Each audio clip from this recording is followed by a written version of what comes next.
What's this? A second game by Wolf Team in a row? Well, not exactly.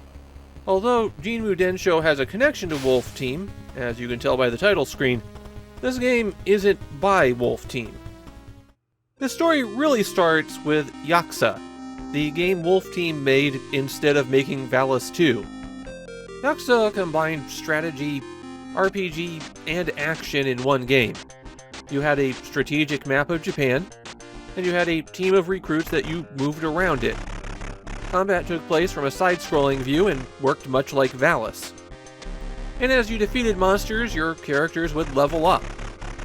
Now, for some reason that I can't seem to track down, Wolf Team and their parent company, Nippon Telenet, weren't really interested in bringing Yakuza to a console. And so they seem to have licensed the character concepts to an incredibly mysterious company, Big Club. Big Club will release exactly 2 games before vanishing forever, and nobody seems to know anything about who they were. Development was handled by an equally mysterious company called Manjudo. They might have had a relationship with Big Club since they developed Big Club's other game. Jinmu Denshou is their first game, and they only managed to release 4 games before vanishing forever. All 4 of their games were on the PC Engine, too. The story of the game Jinmu Denshou is, incoherent. That's not even my opinion. I've been through around half a dozen Japanese blogs talking about the game, trying to figure it out, and all of them complain about the story as well. Some of it is due to typos, both in the manual and in the game, and some of it is just weirdly leaving things off. But here's the gist of it. The Yakuza protected a magic spring that sealed away demons, but they were attacked and the demons got out. Now the last surviving one has to defeat all the demons, as well as rescue the other last remaining Yakuza.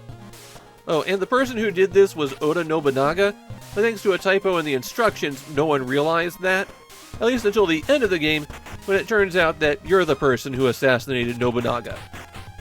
Jinmu Denshou looks a lot like Samurai Space Harrier.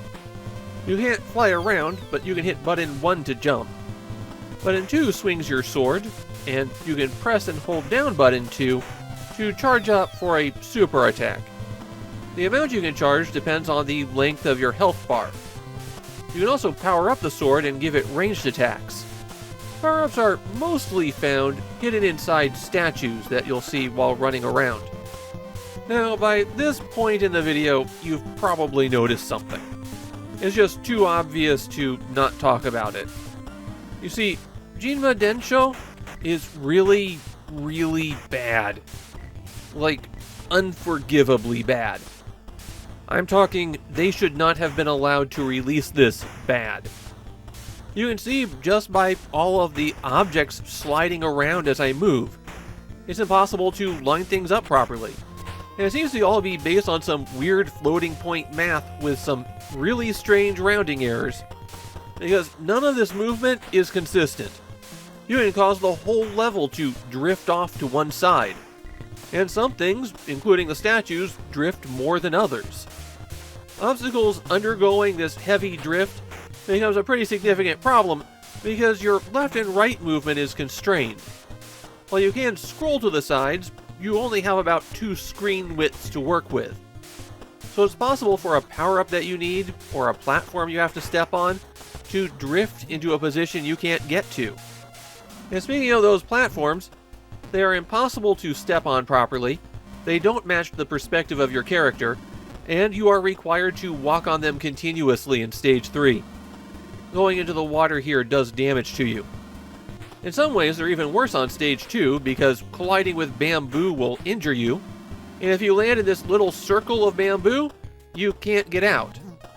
Okay, I'm sure it is technically possible to do a very precise jump from the back edge, land on top of the rock, and then jump over the bamboo again.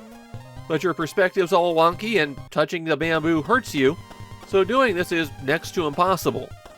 And speaking of that difficulty, I cleared Stage 1 on my first try, and then I got stuck on Stage 2 for 40 minutes. And these aren't long stages, they take about 3 minutes to play. It's just you only have 1 life, you pretty much have to memorize the stage layout to get anywhere, and the boss at the end rushes up and rams into you in such a way that you can't hurt them back. There's a tiny window when they're rushing up or pulling back where you can hit them with your sword and then still get out of the way, but good luck with that considering the size of the boss. Other nasty obstacles on stages include holes that you'll fall into, and then have to play in a dark area until you clear everyone out, as well as power-ups that will send you back to the start of the stage. Now, unlike Space Harrier, you do have a couple of different ways that you can move in Jinmu Denshou. The default scheme is to auto-run, and in this one, you accelerate when you tap up, and decelerate when you tap back. And if you tap down enough times, you'll start going backward. The other control option has you stand in place if you don't push up or down, and then run at full speed forward when you hit up, and full speed backward when you press down. As for those power-ups, they come in little color-coded packages. Pink, purple, and blue packages will make your sword do a shot, and collecting additional ones will increase the number of bullets you fire. But if you take damage 3 times, then you lose the ability to fire long-ranged attacks. You can also get a super jump, temporary invincibility, and of course, restore some health. If you manage to clear a stage, then you're given a password, and if you use that password to restart, things get weird. Again. You see, defeating a boss restores a lot of your health, but the password is generated before you get that health restored. So when you use that password, you have whatever health you had when you defeated the previous boss. On the other hand, you at least get to keep any sword power-ups that you had at the time. When you run out of energy, it's game over. You only have 1 life, but any password that you've earned is automatically filled in. Shockingly, Jinmu Denshou doesn't have a lot of Japanese fans. In fact, a sentiment that I saw come up repeatedly was about how previews and advertisements for the game before release presented the game as something dramatically different. Now, I personally don't see a whole lot of difference here. I think this is just a case where the game looks better in a single static screenshot than it does in motion, but some players are still upset about it to this day. And obviously I hated it. As bad as Jinmu Denshou looks, it plays worse. This is one of the most unpleasant games on the PC Engine that I have played. And I'm not just talking about the ones for this video series. I mean out of the 200 or 300 that I've played. Samurai Space Harrier isn't the craziest concept that I've encountered. There's no reason why it shouldn't work. It's just that Jinmu Denshou did pretty much everything wrong. And you should stay far away from it.